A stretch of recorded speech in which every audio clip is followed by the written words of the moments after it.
ప్రతిధ్వని. ఇది క్రీస్తు యేసు ప్రేమ ధ్వని, ఇది జగతిలో మ్రోగే సిలువ ధ్వని. పిలుచుచున్నది ప్రతి వారిని, వినుమా విశ్వసించుమా.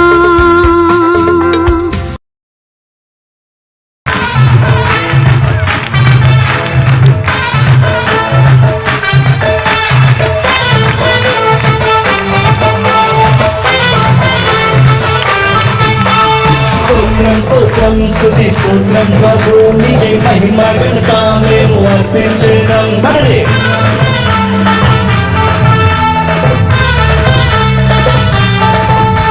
స్తోత్రం స్తోత్రం స్తుతి స్తోత్రం ప్రభు నీకే మహిమ ఘనత మేము అర్పించేదం.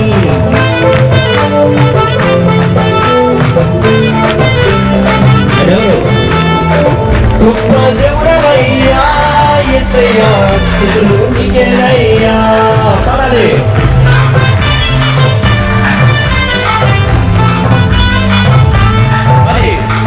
గొప్ప దేవుడవయ్యా యేసయ్యా, స్తుతులు నీకేనయ్యా.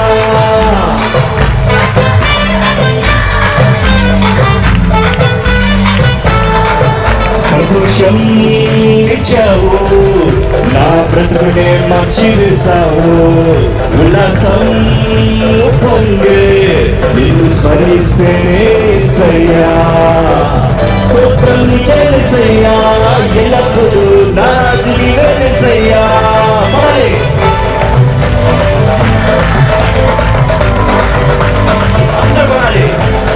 స్తోత్రం నీకే యేసయ్యా, ఎల్లప్పుడూ నా రాజు నీవే యేసయ్యా. చెప్పండి చెప్పండి.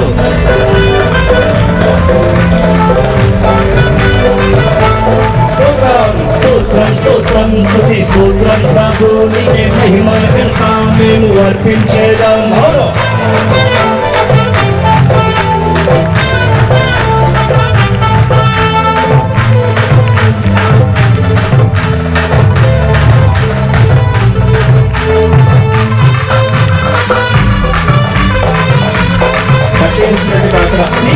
దేవుని సన్నిధిలో స్వేచ్ఛగా దేవుని ఆరాధిద్దాం.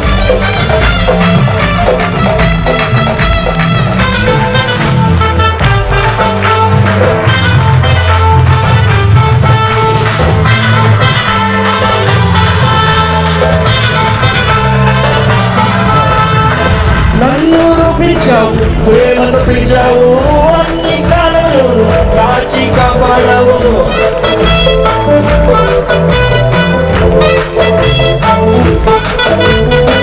నన్ను రూపించావు, ప్రేమతో పిలిచావు, అన్ని కాలంలో కాచి కాపాడావు. సజీవుడవయ్యా యేసయ్యా, నా తండ్రి నీవే యేసయ్యా. తండ్రి నీవయ్యా యేసయ్యా, నా తండ్రి నీవే యేసయ్యా. ఒకసారి పరమ తండ్రి నీవయ్యా యేసయ్యా, నా తండ్రి నీవే యేసయ్యా. ఒకసారి పరమ తండ్రి నీవయ్యా యేసయ్యా, నా తండ్రి నీవే యేసయ్యా. స్తోత్రం స్తోత్రం స్తోత్రం స్తుతి స్తోత్రం ప్రభు నీకే మహిమ ఘనత మేము. స్తోత్రం స్తోత్రం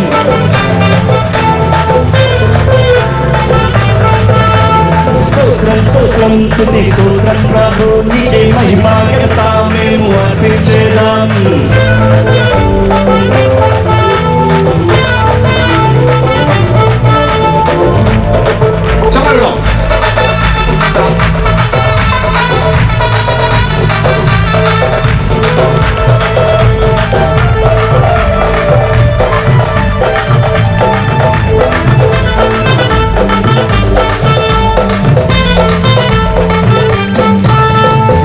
నన్ను కరుణించావు, సిలువను మోసావు, ప్రాణాన్ని అర్పించావు, తిరిగి లేచావు.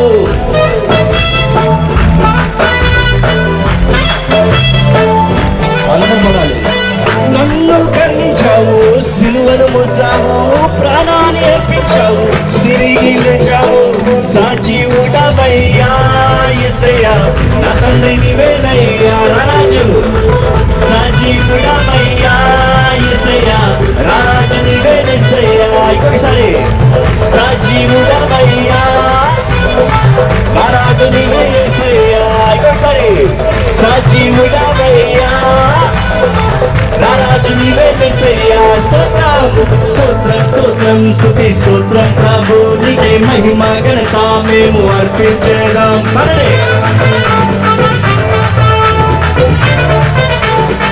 సరే స్తోత్రం స్తోత్రం స్తుతి స్తోత్రం ప్రభు నీకే మహిమ ఘనత మేము అర్పించేదాం.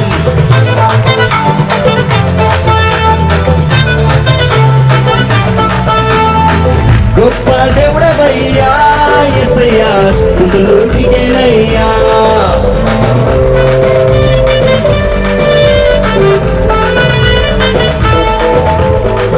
గొప్ప దేవుడవయ్యా యేసయ్యా స్తుతులు నీకేనయ్యా.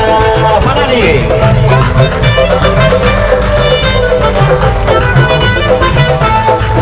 సంతోషం ఇచ్చావు నా బ్రతుకునే మార్చేసావు.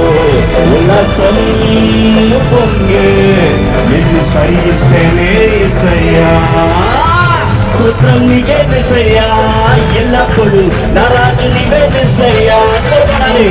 స్తోత్రం నీకే యేసయ్యా ఎల్లప్పుడు నా రాజు నీవేనయ్యా. చెప్పబోయే చెప్పడు స్తోత్రం నీకే యేసయ్యా ఎల్లప్పుడు నా రాజు నీవేనయ్యా. స్తోత్రం నీకే యేసయ్యా ఎల్లప్పుడు నా రాజు నీవేనయ్యా. ఇకయ్యా స్తోత్రం నీకే యేసయ్యా ఎల్లప్పుడు నా రాజు నీవేనయ్యా.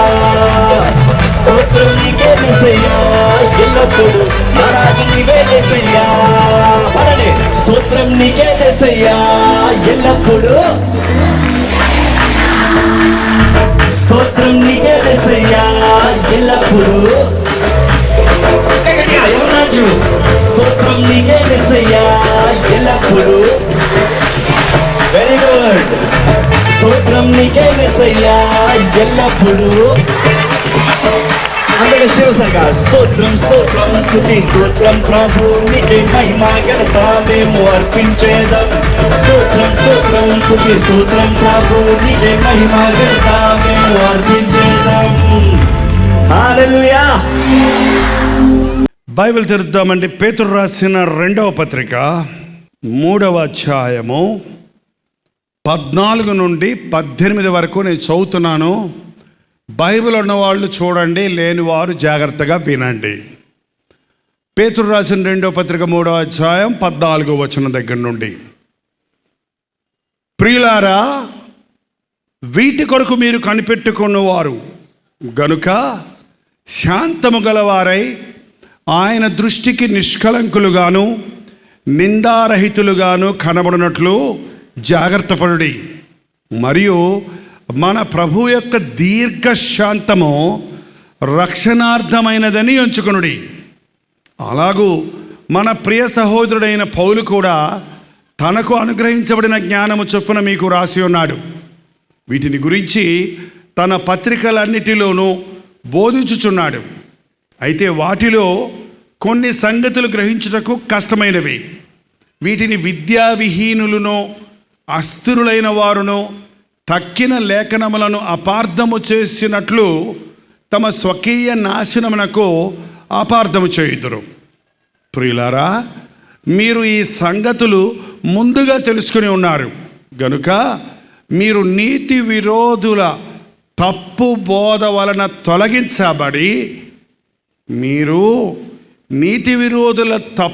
వలన తొలగించబడి మీకు కలిగిన స్థిరమైన మనస్సు విడిచి పడిపోకుండా కాచుకొని ఉండుడి. మన ప్రభువును రక్షకుడైన యేసుక్రీస్తు అనుగ్రహించు కృపయందును జ్ఞానమందును అభివృద్ధి పొందుడి. ఆయనకు ఇప్పుడును యుగాంత దినము వరకును మహిమ కలుగును గాక. ముత్యాలంటి మాటలు కదండి. ఆనాటి పేతురు, ప్రభు శిష్యుల్లో ఒకడైన పేతురు, నీవు ఇక మీదట కేఫా అనబడతావు, నీ మీద నా సంఘమును స్థాపిస్తాను అని చెప్పిన ఆ పేతురు, ఆ దుడుసు పేతురు, ఆ కంగారు పేతురు, ఆ ఉద్రేకంతో కూడిన పేతురు, ప్రభువును ఎరగనని ముమ్మారు బొంకిన పేతురు పునరుద్ధానుడైన తరువాత, ప్రభువు పునరుద్ధానుడైన తరువాత బహుశక్తిమంతుడైన సేవకుడయ్యాడు, దైవజనుడయ్యాడు, సువార్తికుడయ్యాడు, యేసుక్రీస్తు శిష్యుడని నిరూపించుకున్నాడు. నీకోసం నా ప్రాణం పెడతాను అన్న మాట పునరుద్ధానానికి ముందు మీరాడేమో కానీ క్రీస్తు పునరుద్ధానుడైన తరువాత పేతురు సువార్త నిమిత్తమై సిలువ వేయబడ్డాడు. మీకు తెలుసా ఆ సంగతి? అది బైబిల్లో లేదు కానీ హిస్టరీలో ఉంది. నీరో చక్రవర్తి కాలంలో అనేక మంది క్రైస్తవులను నానా హింసలు పెడుతున్నప్పుడు అడ్డగించినందున పేతురును కూడా వారు బంధించి, విశ్వాసం విడిచిపెడతావా లేకపోతే నీ ప్రభువును సిలువేసినట్టు సిలువేయమంటావా అన్నప్పుడు, నా విశ్వాసాన్ని ఒకసారి, 2 సార్లు, 3 సార్లు ఒకప్పుడు బొంకానయ్యా, నా ప్రభువును నేను విడువను, అయితే నేను సిలువేస్తాం అంటే వారిని బతిమలాడుకున్నాడంట. అయ్యా, ఆ యేసయ్యలాగా సిలువేయబడడానికి నేను అర్హుణ్ణి కాదు, దయచేసి నన్ను సిలువేయదలుచుకుంటే తల్లకిందులుగా సిలువేయండి అని చెప్పి తల కిందకి కాళ్ళు పైకి పెట్టి నైలు నది పక్కన సిలువేయబడి ప్రభు కొరకు హతసాక్షి అయ్యాడు. పేతురు, పౌలు సమకాలికలే. ఎందుకంటే పేతురు సీనియరా, పౌలు సీనియరా అంటే పేతురు ప్రభువుతో నడిచినోడు, పౌలు యేసు ప్రభువుని చూడనే లేదు, ఆయన శిష్యులుగా ఒకటిగా లేడు. కానీ అంతిమ అపోస్తలుడిగా దేవుడు అద్భుతంగా సౌలును పౌలుగా మార్చి తన సాక్షిగా నిలబెట్టాడు. కాబట్టి పౌలు కూడా విశేషంగా దేవుని చేతుల్లో వాడబడుతున్నాడు. దెబ్బలు తిని, ఏం దెబ్బలు తిన్నాడు? హింసకుడుగా, దూషకుడుగా, దుర్మార్గుడుగా, సంఘాలను పాడు చేసేవాడిగా, క్రీస్తు నామాన్ని దూషించిన వాడిగా, ఎన్నో విధాలుగా దేవునిని, యేసు ప్రభువుని బాధ పెట్టిన వ్యక్తిగా ఉన్న సౌలు మారిన తర్వాత అతని బ్రతుకు నిండా ఏముందో తెలుసండి? కృతజ్ఞత ఉంది. అసలు నాకు ఏ అర్హత ఉందని ప్రభు నన్ను రక్షించాడు, అసలు నాకు ఏ అర్హత ఉందని ఆయన అపోస్తలులో ఒకటిగా నన్ను నియమించాడు, ఆయన సేవ చేయడానికి నేను అసలు ఎవరిని, అసలు నేను క్షమించబడడానికి ఎవరిని అన్నది అతని జీవితం అంతా కలిగి ఉన్నాడు. మనలో కొంతమంది మారు మనసు పొందిన తర్వాత, రక్షించబడిన తర్వాత, పాత జీవితాన్ని విడిచిపెట్టిన తర్వాత, మంచిగా దీవించబడి, ఆశీర్వదించబడి, అభివృద్ధి పొంది ఉన్నతమైన స్థితికి వచ్చాక, తాగి నువ్వు తాగుబోతుకున్నప్పుడు దేవుడు నిన్ను రక్షించిన తర్వాత నువ్వు మంచి తాగుడు అనేది మానేసావు, మంచి పరిశుద్ధుడు అయిపోయావు, మంచి విశ్వాసం అయ్యావు, అన్ని విధాలా దీవించబడ్డావు. మరో తాగుబోతు నువ్వు చూసినప్పుడు, ఎన్నిసార్లు తాగుతారా, బుద్ధి లేనుడా అని తిడతా ఉంటావు. కానీ నేను ఒకప్పుడు అలా తాగేవాడిని కదా అనేది కొంతమందికి గుర్తు రాదు. కొంతమందికి పాతది గుర్తు చేసుకోరు. పాతదంటే పాత పాపాన్ని గుర్తు చేసుకోవద్దన్నాడు కానీ, నా ప్రాణమా యెహోవాను సన్నుతించుము, ఆయన చేసిన ఉపకారములలో దేనిని నువ్వు ఏ స్థితిలో నుంచి పైకొచ్చావో మర్చిపోకూడదండి. దావీదు ఎవరు? మహారాజా. దావీదు రాజు అవ్వకముందు ఎవరైనా గొర్రెల కాపరి. రాజు అయిన తర్వాత ఏమన్నాడు? దేవుని సన్నిధిలో కూర్చొని ఏమన్నాడు? గొర్రెల దొడ్డులో ఉన్న నన్ను పట్టుకొచ్చి మహారాజుని చేసేవయ్యా అనే కృతజ్ఞత కలిగి ఉన్నాడు. కానీ ఈ రోజున చాలామంది వారి పాత స్థితిని మరిచి ఇతరులతో పోటీ పడటం, ఇతరులను హీనంగా ఎంచటం చూస్తూ ఉన్నామండి. కానీ పౌలు, పేతురులు విరిగి నలిగిన హృదయం కలిగిన వారు, వారి స్థితి వారు ఎరిగిన వారు. ముఖ్యంగా పౌలు తన జీవితంలో పొందిన మేలుల కొరకు, తను దేవుని కొరకు ఎక్కువగా దేవుణ్ణి స్తుతించటం వలన ఒక మాట మనం అక్కడ చూస్తున్నాం, ఒక విషయం అక్కడ చూస్తున్నాం. పౌలు రాసిన పత్రికలు కానీ, పౌలు రాసిన పత్రికలన్నీ మీరు పరిశీలించి చూస్తే, వాటి సారాన్ని గ్రహిస్తే ఏముందో తెలుసండి అందులో? ఎప్పుడూ అతను కృతజ్ఞతతో ఉన్నాడు. ఆయన కృప ద్వారానే రక్షించబడ్డాను, కృప ద్వారానే బతుకుతున్నాను, కృప ద్వారానే, కృప చాలు, ఆయన కృపలోనే నేను అన్నీ సాగుతున్నాను. నాకు ఏ యోగ్యత లేదు, నాకు ఏ అర్హత లేదు, నాకు దేవుని కృప నన్ను వెంటాడుతున్నది అని ఆయన సాక్ష్యం చెప్పాడు. ఇక్కడ పేతురు రాసిన పత్రికలో పేతురు రాస్తూ 18వ వచనంలో అంటున్నాడు, ప్రభువును రక్షకుడైన యేసుక్రీస్తు అనుగ్రహించు కృపయందును జ్ఞానమందును వృద్ధి పొందుడి. కృపకి కొంచెం యాడ్ చేశాడు ఈయన. ఏం కలిపాడు? జ్ఞానం. చాలామందికి అండి దేవుని కృప చులకనైపోయింది. కృప అనకపోతే ప్రేమ అనొచ్చు, ప్రేమ అనకపోతే దయ అనొచ్చు, దయ అనకపోతే కరుణ అనొచ్చు. ఇవన్నీ వేరే వేరే మాటలు, కానీ ఇంచుమించు ఇవంతా కూడా ఒక బంచ్, అంతా ఒక ద్రాక్ష గుత్తిలాగా ప్రేమ, జాలి, దయ, కనికరము, ఈ మాటలు ఈ రోజున క్రైస్తవులకు ఏమైపోయినాయి అంటే చులకనైపోయింది. ఆయన దీర్ఘశాంతము, ఆయన ప్రేమ, ఆయన కృప చూపిస్తుంటే మళ్ళీ పర్వాలేదులే, దేవుడు క్షమిస్తాడు.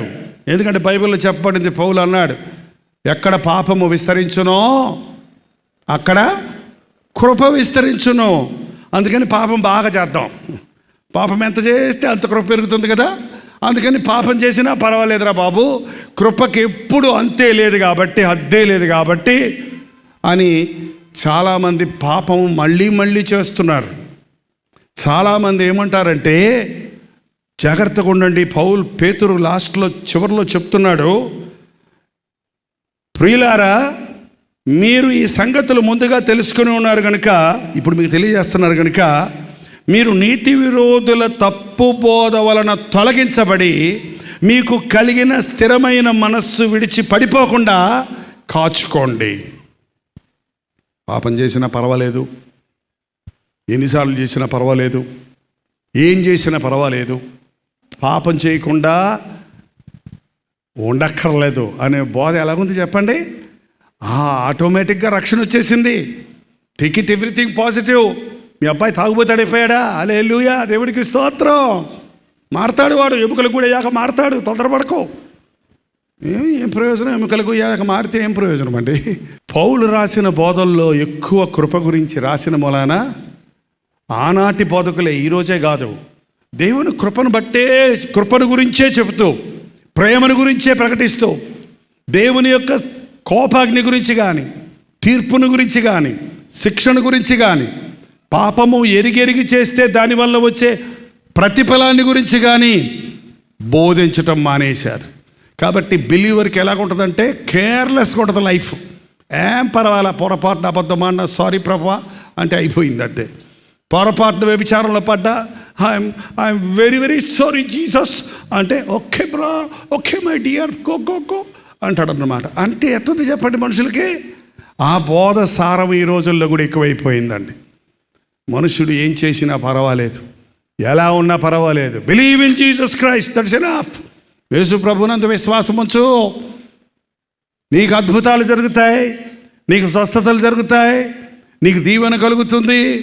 పాపాల కొరకు పశ్చాత్తాపడక్కర్లేదు, హృదయ శుద్ధిని కాపాడుకోక్కర్లేదు, విరిగిన హృదయంతో ప్రభువుని వెంబడించక్కర్లేదు, భయముతో వణకుతో రక్షణ కొనసాగించుకోనక్కర్లేదు అన్నట్టుగా ఈ రోజున ఉండటం ఆ రోజుల్లోనే ఉందండి.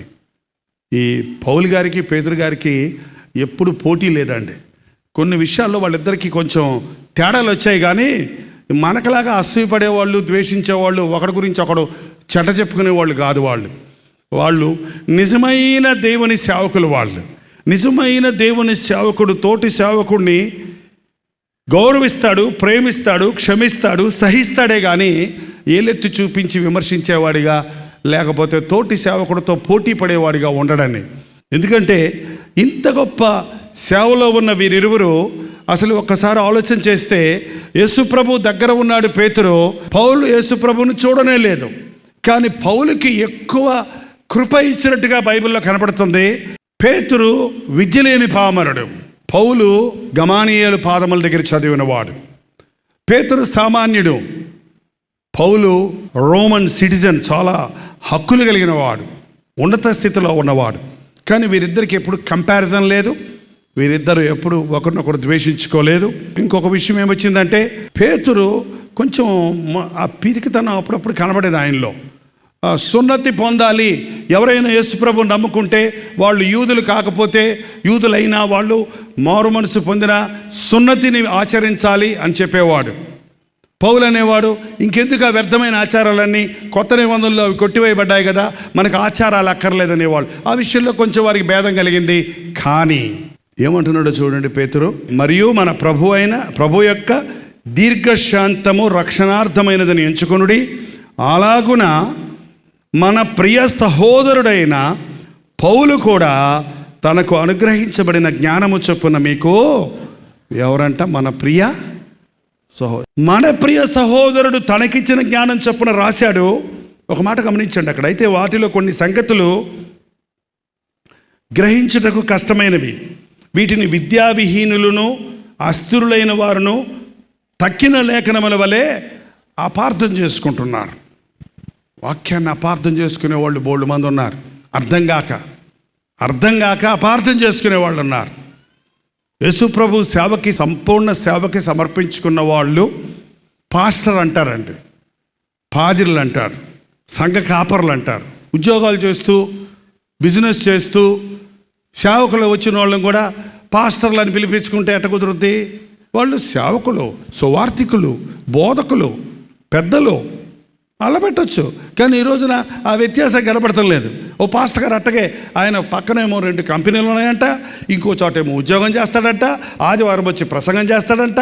ఎవరో వచ్చి అడిగినందుకు, అయ్యా మీరు ఇన్ని వ్యాపారాలు పెట్టుకొని సేవ చేస్తున్నారు ఏంటండి, మీరు పాదిరి అంటారు, పాస్టర్ అంటారు ఏంటని అడిగితే, నీకేం తెలియదు బైబిల్ చదువు. నోవాహు వాడు ఎట్ట కట్టాడు అనుకున్నావు? అట్లు చేసినాం. అట్లు వేసి వ్యాపారం చేసి వాడగట్టాడు. వ్యాపారం చేయటం, అట్లు చేయటం తప్పు కాదు అని ప్రసంగం చేస్తాడంట. ఏంటండి అట్లు చేశాను అన్న మాటకి హోటల్ పెట్టి కట్టాడంట. కాబట్టి ఈ పాస్టర్ గారు కూడా హోటల్ పెట్టుకుంటాడంట, ఇక్కడ ఆదివారం వచ్చి ప్రసంగం చేస్తాడంట. ఏంటంటే మనుషులు అపార్థం చేసుకుంటున్నారు. మీకు స్వకీయ ఆలోచనలు తప్పున నీకు ఇష్టం వచ్చినట్టు మలుచుకుంటారు వాక్యాన్ని. ఎట్లా మలుచుకుంటారు వాక్యాన్ని? మనకిష్టం వచ్చినట్టు. మనుషులు ఈ అంచెదినాల్లో వాక్యాన్ని స్వకీయ ఆలోచనల చొప్పున మలుచుకుంటున్నారండి. నీతి విరోధమైన బోధలు చేస్తున్నారు, తప్పుడు బోధలు చేస్తున్నారు, భక్తిని లాభసాధకంగా వాడుకుంటున్నారు, ధనమోసాన్ని కప్పిపుచ్చే వేషంతో బోధిస్తున్నారు. చాలా భయంకరంగా ఉంది అంచెదినాల్లో.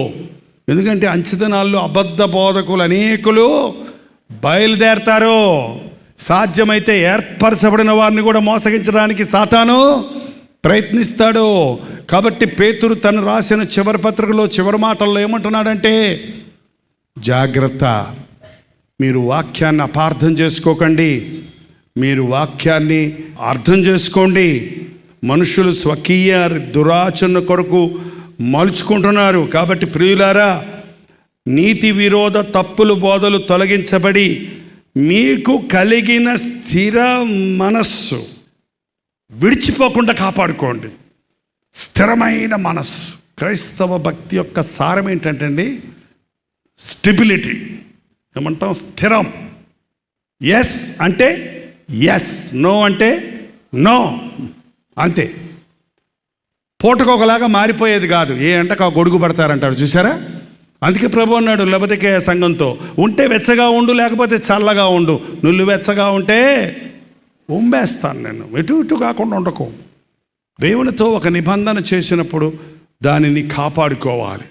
ప్రతి విశ్వాసి రక్షించబడిన తర్వాత దేవునితో చేసుకోవలసిన ఒడంబడిక ఏంటంటే, నీ చిత్తమే నా చిత్తము, నువ్వు వెళ్ళే స్థలానికి నేను వస్తాను, నీతోనే నేను ఉంటాను, నీ సాక్షిగా నేను బ్రతుకుతాను. కానీ ఈ రోజుల్లో క్రైస్తవులు ఇలాంటి సభల్లో ఎన్నిసార్లు ఎన్ని ప్రసంగాలకు చెయ్యెత్తుతారో, ప్రభా ఇక్కడి నుంచి నీ కొరకు బతుకుతానంటారు. ఏంటండి, మళ్ళీ మామూలే, మళ్ళీ ఎత్తుతారు, మళ్ళీ మామూలే, మళ్ళీ ఎందుకు ఎన్నిసార్లు మారు మనసు పొందుతావు, ఎన్నిసార్లు తీర్మానం చేసుకుంటావు. నా బ్రతుకులో ఒకేసారి చేసుకున్నాను తీర్మానం. 1971 సంవత్సరం ఫిబ్రవరి 15వ తారీఖు. నేను మర్చిపోలేను ఆ రాత్రి. ఎన్ని సంవత్సరాలైనా 44 సంవత్సరాలు అయిపోయింది ఇంచుమించు. దేవునితో తీర్మానం చేసుకున్నాను, నా జీవితం నీది ప్రభువా, నీ చిత్తం నేను చేస్తాను, నీ చిత్తానుసారంగా నడిపించమని. ఒక 18 ఏళ్ళ యవనస్తుడిగా ప్రభువుని వెంబడించడం ప్రారంభించానండి.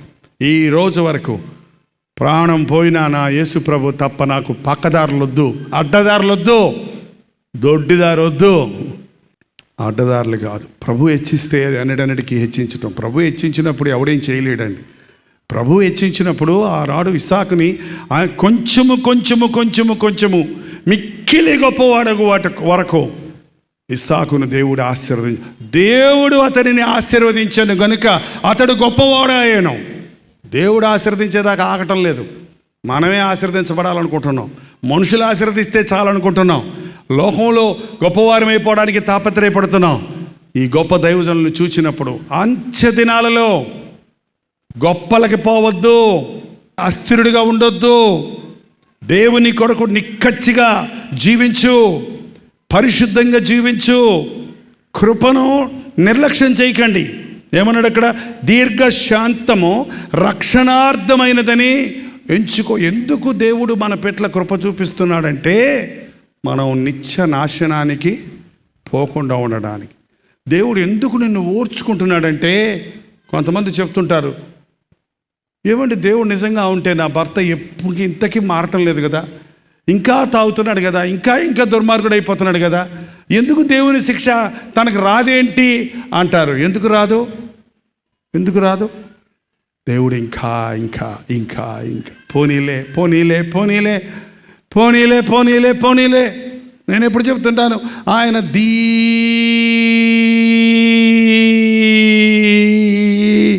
ఇంక దమ్ములేదు, దీర్ఘశాంతం కలిగినవాడు. ఎంత శాంతం అంటే అయింది?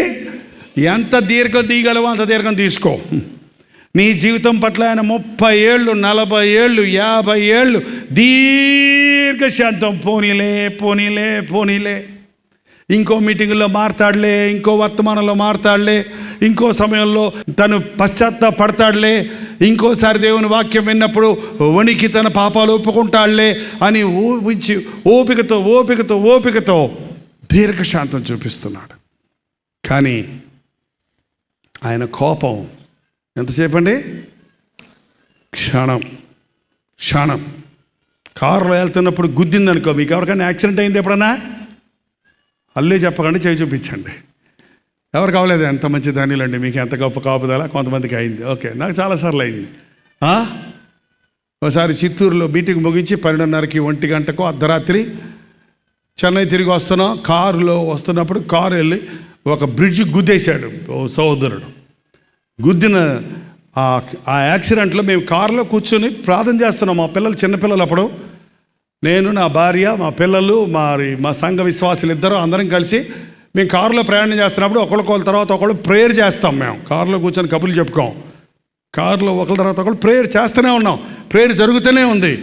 అది ఎదుర్కొంటూ చూస్తున్నాను. అలా బ్రదర్ అంటూనే ఉన్నాను. ధమాలు గుద్దాడు అంతే. గుద్దుకి కళ్ళజోడు ఎక్కడ పడిందో తెలీదు. పిల్లలు ఏడుస్తున్నారు. కటిక చీకటి రోడ్డు మీద అర్ధరాత్రి. ఏం అర్థం కాలేదు. గందరగోళం అయిపోయిందండి, గందరగోళం. ఎంతసేపు అండి యాక్సిడెంట్? అంతే. కళ్ళు మూసి తెరిచేటప్పటికి ఏమైపోద్ది? కొంతమంది చచ్చిపోతారు అక్కడే. ఏమండి, మనం ఎంత ధన్యులం కదా, యాక్సిడెంట్లు అవనే లేదు మీలో చాలామందికి, అయినా మనం చావనే లేదు కదండి. మరణము తప్పించట యెహోవా, ఆయన కృప మనకు తోడుంది కాబట్టి. నీ పక్కన 10,000 మంది పడినాను ఏ అపాయము నీకు రాదు. అంత గొప్ప కృపగల దేవుడు మనకున్నాడు. కానీ నువ్వు ఎంతకి మారకపోతే, ఎన్నిసార్లు గద్దించినను లోబడనని వాడు హాస్పిటల్లో అడ్మిట్ అయ్యి 6 నెలల్లో చచ్చును అనుందా? అట్టుంటే భలేగుంటుంది. ఎందుకంటే హాస్పిటల్లో మంచమే పడుకున్నప్పుడు తప్పకుండా దేవుడు గుర్తొస్తాడు నీకు. తప్పకుండా పాస్టర్ గారు కూడా గుర్తొస్తారు. ఎన్నోసార్లు చెప్పాడు కదా, తప్పకుండా పాస్టర్ గారు కూడా నీ కోసం వస్తాడు. నీ కోసం కాకపోయినా మీ అమ్మో నాయనో మీ ఆయనో ఎవరో ఒకరు చెప్పుంటారు కదా ప్రార్థన చేయండి అని. కాబట్టి వస్తారు. బాబు ఇప్పుడైనా ప్రభువుని నమ్ముకో అయ్యా, ఇప్పుడైనా ఇంకా నమ్ముకుంటానయ్యా, ఇంకెందుకయ్యా నమ్ముకుంటాను, బుద్ధి వచ్చిందయ్యా అంటావు, నమ్ముకుంటావు, మారుతావు, బయటపడతావు, పర్వాలే, అవకాశం ఉంది మనకి. కానీ ఎట చచ్చిపోతాడంట? 6 నెలలు హాస్పిటల్లో ఉండి కాదు అంట. ఎట్లాగా? హఠాత్తుగా ధామ్ అంతే, ఒక్క క్షణం, నీవు అనుకునని గడియలో ఇదిగో దేవుని మహా కోపాగ్ని బయలుదేరి ఉన్నది. అది గిర గిర గిర గిర గిర తిరిగి దుష్టుని తల మీద పెళ్ళును దిగును. ఎట దిగుద్దట? స్లోగా దిగునా, పెళ్ళును దిగును. ఒకరోజు ఇదే వాక్యం మీద ప్రసంగం విన్నానండి, ఒక ఆదివారం. అప్పటికి మార్మన్స్ పొందలేను నేను. అప్పుడే ఆ దారిలో ఉన్న మా నాన్న బలవంతంగా చర్చికి తీసుకెళ్ళి కూర్చోబెడితే బలవంతంగా కూర్చున్నాను. ఆయన ఇదిగో దేవుని కోపాగ్ని బయలుదేరింది, గిరగిర తిరిగి పెళ్ళును దిగును అని చెప్తే ఏందోలే అనుకొని నేరుగా మార్నింగ్ సర్వీస్ అయిన తర్వాత నేరుగా మ్యాట్నీ షోకి బయలుదేరా. సినిమాలు పిచ్చి అప్పుడు నాకు, సినిమా యాక్టర్ అవ్వాలని ఆశ. సో సినిమాలన్నీ తెగ చూసేవాడిని. సో సినిమా హాల్లో వెళ్ళి కూర్చున్న కాడి నుంచి పాస్టర్ గారి ప్రసంగం నా చెవుల్లో గిరగిర తిరుగుతుంది. అది గిరగిర తిరిగి పెళ్ళును దిగును, గిరగిర తిరిగి పెళ్ళును. సినిమా చూస్తుంటే సినిమా ఎక్కడంలా బుర్రకి, దేవుని వాక్యం గుండెలు అంటుంది. గిర తిరిగి పెళ్ళును దిగును. పైకి చూస్తే సరిగ్గా ఫ్యాన్ తిరుగుతుంది.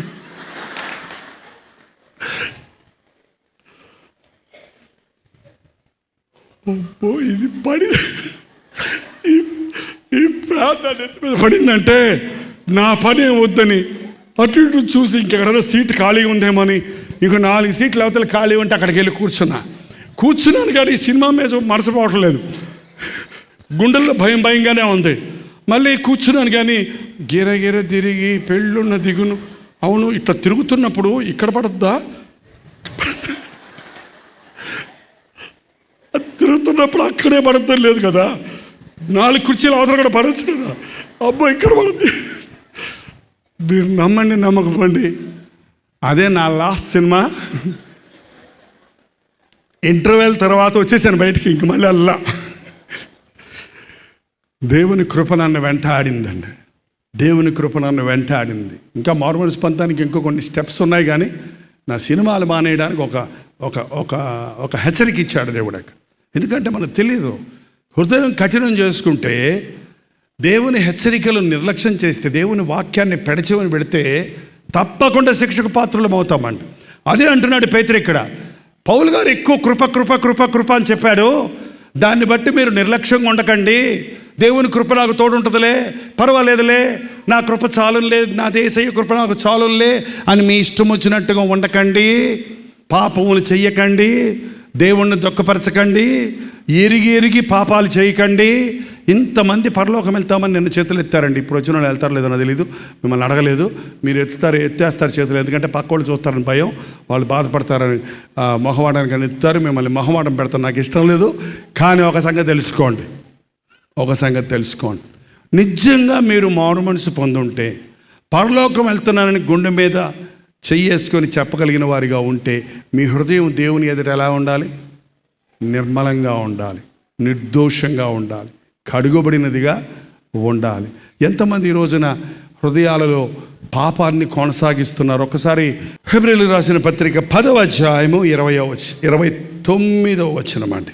ఇట్లుండగా దేవుని కుమారుని పాదములతో త్రొక్కి తాను పరిశుద్ధపరచబడుటకు సాధనమైన నిబంధన రక్తమును అపవిత్రమైనదిగా ఎంచి కృపకు మూలమగు ఆత్మను తిరస్కరించిన వాడు ఎంత ఎక్కువైన దండకు పాత్రుడిగా ఎంచబడునని మీకు తోచును.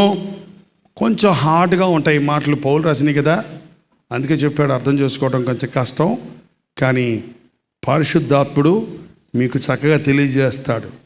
ఒక చిన్న తప్పు చేస్తే ఓల్డ్ టెస్టిమెంట్లో రాళ్లతో కొట్టి చంపమన్నారు కదా, మరి కొత్త నిబంధనలో క్రీస్తుకు విరోధంగా, సిలువకు విరోధంగా, ఆయన రక్తానికి విరోధంగా, ఆయన పరిశుద్ధాత్మకు విరోధంగా నీవు తప్పు చేస్తే దానికి నీకు శిక్ష రాదా అని హెచ్చరిస్తూ, ఇట్లుండగా దేవుని కుమారుని పాదముల కింద తొక్కి తాను పరిశుద్ధపరచబడుటకు సాధారణమైన నిబంధన రక్తమును అపవిత్రమైనదిగా ఎంచి కృపకు మూలమగు ఆత్మను, ఏంటండి కృపకు, కృప అంటున్నాం, కానీ ఆ కృపను మనకు తెచ్చిచ్చేది ఎవరో తెలుసా? ఏంటండి? ఆ కృపను మన మీద కుమ్మరించేవాడు ఎవరో తెలుసా? పరిశుద్ధాత్ముడు. పరిశుద్ధాత్ముడు లేకుండా కృప నీకు రాదు. దేవుని కృప నీకు అందుతుందంటే అది పరిశుద్ధాత్మ ద్వారా కుమ్మరించబడుతుంది. దేవుని ప్రేమను పరిశుద్ధాత్ముడు మన మీద కుమ్మరిస్తున్నాడు. పరిశుద్ధాత్ముడు అంటే ఏదో ఒక వస్తువులాగా ఎంచకండి. పరిశుద్ధాత్ముడు, పరిశుద్ధాత్మ వచ్చింది పోయింది అనకండి. ఇదేం ఫిట్స్ లాగా వచ్చిపోవటం కాదు. అది పరిశుద్ధాత్ముడు, తండ్రి, కుమారుడు, పరిశుద్ధాత్ముడు, త్రిత్వం ఈక్వల్. అది వారు ముగ్గురు కలిసి మన క్షేమాభివృద్ధి నిమిత్తమై పనిచేస్తూ ఉన్నారు.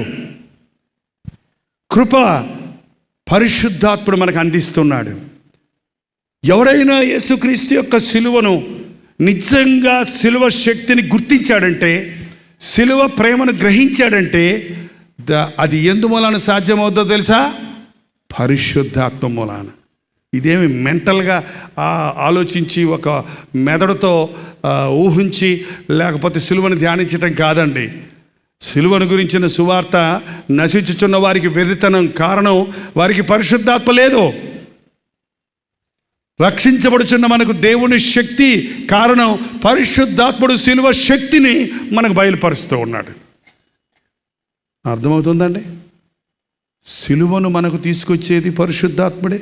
యేసుప్రభు ఏం చెప్పాడు? నేను వెళ్ళి మీకు ఆదరణకర్తను పంపిస్తా. ఆయన వచ్చి ఏం చెప్తాడు? నేను మీకు చెప్పిన సంగతులను మీకు ఆయన ఏం చేస్తాడు? జ్ఞాపకం చేస్తాడు. కొత్త బోధ చేయుడు పరిశుద్ధాత్ముడు. ప్రభు చెప్పిన మాటలను మనకి అర్థమయ్యేటట్టు చేస్తాడు, గ్రహించేటట్టు చేస్తాడు. ఆయన వచ్చినప్పుడు నీతిని గురించి, పాపముని గురించి, తీర్పుని గురించి మిమ్మలను ఒప్పింపజేస్తాడు. నేను పాపిని అని ఒకడు అనాలంటే అది పరిశుద్ధాత్ముని యొక్క సహాయంతోనే అనగలం. ఊరికే నోటితో అంటాం అవి వేరే. నిజంగా deep down in your heart, అంతరంగంలో నీ స్థితిని నీవు గ్రహించి పశ్చాత్తాపడుతున్నావంటే పరిశుద్ధాత్ముని యొక్క అభిషేకం నీ మీద ఉందన్నమాట. పరిశుద్ధాత్ముడు నీలో క్రియ జరిగిస్తున్నాడు అన్నమాట. అందుకని దేవుని వాక్యం చెప్పబడింది, మీరు చేసే ఏ పాపానికైనా క్షమాపణ ఉంది, కానీ పరిశుద్ధాత్మకు వ్యతిరేకంగా చేసే పాపానికి క్షమాపణ. పరిశుద్ధాత్ముడు నీ పాపాన్ని గురించి ఒప్పిస్తున్నప్పుడు, పరిశుద్ధాత్ముడు తన కృపను నీ మీద కుమ్మరిస్తున్నప్పుడు, పరిశుద్ధాత్ముడు నిన్ను ఆదరించాలని, నీకు సహాయం చేయాలని నిన్ను సమీపిస్తున్నప్పుడు నీవు తృణీకరిస్తే అయ్యో నీకు క్షమాపణ లేదు. రోమిలికి రాసిన పత్రిక 2వ అధ్యాయం 4వ వచనం చదివితే సరిపోద్దండి. మనుషుడా, దేవుని తీర్పు తప్పించుకుందని అనుకుందువా? లేదా దేవుని అనుగ్రహము మారు మనసు పొందుటకు నిన్ను ప్రేరేపించుచున్నదని ఎరుగక ఆయన అనుగ్రహైశ్వర్యమును, సహనమును, దీర్ఘశాంతమును తృణీకరించుదువా? దేవుని యొక్క అనుగ్రహం, దేవుని యొక్క కృప, దేవుని యొక్క ప్రేమ నీకు మారు మనసు పొందుటకు ప్రేరేపించుతున్నదని ఎరుగక ఆయన అనుగ్రహైశ్వర్యమును, సహనమును తృణీకరించుదువా? ఎంతోమంది ఈ రోజున క్రీస్తుకు తమ సంపూర్ణమైన జీవితాన్ని సమర్పించుకోవటం లేదండి. ఒక్కసారి ప్రభువుకు నిన్ను నీవు అప్పగించుకుంటే నీతో ఇక సమస్య లేదు. అంటే నువ్వు మళ్ళీ ప్రార్థన చేసుకో, బైబిల్ చదువుకో, మనసాక్షి ప్రకారం బతుకు, అబద్ధాలు ఆడకు, దొంగతనం చేయకు, సారాయి దాక్కు, సినిమాలు చూడకు అని ఎవరు చెప్పాల్సిన అవసరం లేదిక. ఎందుకంటే ఎప్పుడైతే ప్రభువు నిన్ను దర్శిస్తాడో, ఎప్పుడైతే నీవు నూతన హృదయాన్ని పొందుకుంటావో, నీలో ఉన్న ఆత్మ, పరిశుద్ధాత్మ నిన్ను హెచ్చరిస్తాడు, నీకు వార్నింగ్ ఇస్తాడు, నీకు కాషన్ ఇస్తాడు, నిన్ను పాపంలో పడకుండా కాపాడుతాడు. ఈ రోజున క్రైస్తవులని చెప్పబడేవారు ఎలా ఉన్నామండి? ఒకసారి ఆలోచన చేయండి. ఎలా ఉంది నీ భక్తి? ఎలా ఉంది నీ హృదయ స్థితి? నిజమే, యేసయ్య ప్రేమను గురించి చెప్పు అంటే ఎన్నో ప్రేమ కార్యాలు నాకు చేశారని చెప్తావు. యేసయ్య నీ కృప చూపించాడని అడిగితే ఏమంటారు మీరు అందరు? చెప్పండి. యేసయ్య కృపను రుచి చూచిన వారు హల్లెలూయా చెప్పండి. ఇదేంటంటే అందరు పాస్టర్లు హల్లెలూయా చెప్పడానికి ప్రేరేపిస్తుంటే మొత్తానికి నేను మిమ్మల్ని డిస్కరేజ్ చేసినట్టున్నాను. అవసరమైనప్పుడు చెప్పండి. యేసయ్య కృపను అనుభవించలేదా? మరి చెప్పండి, భయపడతారేంటి? దేవుడు నన్ను క్షమించను గాక. ఓకే, మీరు హల్లెలూయా చెప్పకుండా చేసేవాడిని అయిపోయానండి నేను చివరికి. దేవుని కృపను మీరు అనుభవించారా? అవును కదా. మరి ఆయన కృపను అనుభవించిన మీరు ఏ విషయంలో ఆయన మీ కృప చూపించాడో ఆ విషయంలో దేవునికి నమ్మకస్తులుగా ఉన్నారా? చూసారా, యేసుక్రీస్తు కృపను గురించి చెప్పడం గొప్ప కాదండి. ఒక్కొక్కసారి సాక్ష్యం చెప్తామని వచ్చినప్పుడు ఒక ఆమె కొంచెం అయ్యగారు ముఖ్యమైన సాక్ష్యం అండి, అక్కడ 2 నిమిషాల్లో చెప్తానండి అని మొదలుపెట్టి 20 నిమిషాలని ఆపటం లేదు ఆమె. నాకు ఆమెలు చేశాడు, మా గేదెలు ఈయన్ని, మా పంట పండింది, మా అబ్బాయికి పెళ్ళి అయింది, అవో అన్నీ మంచియే బల చెప్తుంది ఆమె. నేను అన్నాను, అమ్మ కొంచెం ఆపమ్మా, అన్ని మేలులు ఏసై చేశాడు కదా నీకు, నువ్వేం చేసావో కొంచెం సేపు చెప్పమ్మా, మైక్ ఇస్తాను. అన్ని మేలులు చేసిన ఏసయ్యకు నువ్వేం చేశావు, ఇంకేం చేస్తావండి? స్తుతికూటం పెట్టుకొని అట్టిపల్లి పంచిపెట్టానండి అంతే. ఎన్ని అట్టిపల్లి, ఒక గెల అంతా పంచిపెట్టిందంట. అంటే ఒక గెల్లోని ఒక్కొక్క అట్టిపండు ఒక్కొక్క మేలు అన్నమాట. ఏంటండి, యేసన్న గారు ఒక ఉపమానం చెప్పారు. స్తుతికూటం అని పిలిస్తే అందరు మొత్తం టీంతో రమ్మంటే టీం అంతా వెళ్ళారంట పాపం, డ్రమ్ములు మైకులు అన్నీ పట్టుకొని. పెద్ద కూటం పెడితే 3 లక్షల బంగారం అంట పోయింది, దొరికిందంట. అందుకని స్తుతికూటం అంట. అందరూ అయిపోయిన తర్వాత ఆమె బురుగులు తీసుకొచ్చిందంట. బురుగులా మరమరాలా మీరు ఏమంటారు? మురుగులు తీసుకొచ్చి అక్కడ పెట్టిందంట, బల్ల మీద పంచి పెడతానికి.